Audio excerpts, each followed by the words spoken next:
আর কেমন আছো তোমরা? আশা করি সকলে অনেক ভালো আছো। তো আজকে আমি হঠাৎ করে ক্যামেরার সামনে আসলাম। তো আমার জীবনে ফার্স্ট টাইম। তো এখন আমি যাচ্ছি আমাদের আলু ক্ষেত, অর্থাৎ যেখানে আমরা আলু লাগিয়েছি, তো এখানে যাচ্ছি। তো আমাদের আলু ক্ষেতটা আমি দেখতে যাব। তো তোমরাও দেখতে থাকো।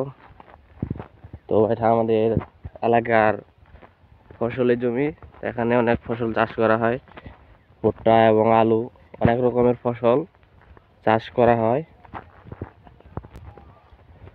তো তোমরা দেখতে পাচ্ছ অনেকেই কিন্তু এই যে ভুট্টা লাগিয়েছে। তো ভুট্টা আল্লাহর রহমতে সবারই ভালোই হয়েছে, তো কোনো প্রকার সমস্যা নাই।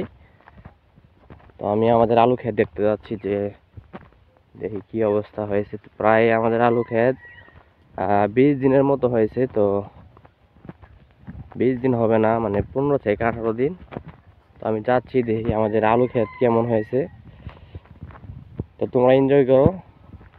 তো আমাদের গ্রামটা একদম, মানে আমাদের গ্রাম এলাকা অনেক সুন্দর গ্রাম, প্রচুর ফসলি জমি। তো এখানে অনেক ফসল আবাদ করা হয় আর কি।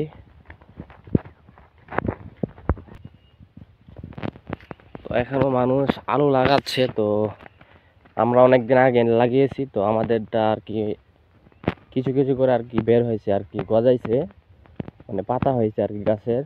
তো আমি তোমাদের দেখাবো। অনেকেই লাগাচ্ছে আলু।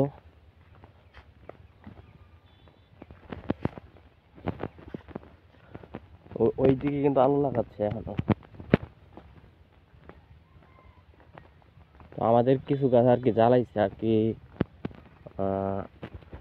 50%-এর ভিতরে, মানে 4 ভাগের 1 ভাগ জ্বালাইছে। তো আশা করি বাকিগুলো জ্বালিয়ে যাব।